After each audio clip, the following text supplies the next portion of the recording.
mheshimiwa Mwangi wa Iria, na ndio akaitwa Mwangi wa Iria.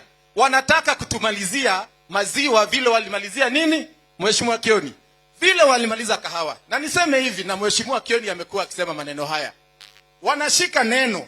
Wewe na rafiki yako mkiwa na mmekosana kidogo, mnaitana kitu inaitwa handshake. Katika hii nchi ya Kenya sasa ukiongea maneno ya handshake wameharibu. Ukisema handshake wanakutoa. There is no better word to describe friendship like name called handshake. Tuko pamoja? Wameingia katika kanisa.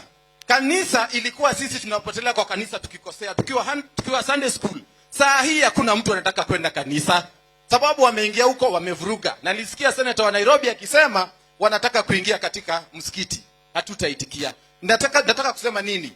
Ile biashara ya Mkikuyu, kama ni maziwa, kama ni duka yako, wasiongelele. Wakiongea wanataka waseme vile mnafanyanga, wamumalize. Walimaliza uongozi. Mheshimiwa Raila na Mheshimiwa Uhuru Kenyatta walishikana kama mandugu. Waliharibu hiyo.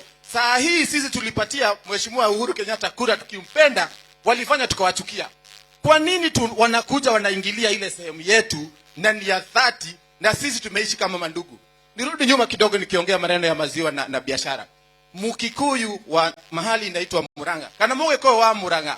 Age irio toga ni undu wa kunyitana. Twe hamwe. Age irio toga ni undu wa ki? Kama igikoyaga ki? Kama igikoyaga ki? Riu marenda mamugayania. Wona mamugayania ciringi yaku ndire ndungi gwikira wi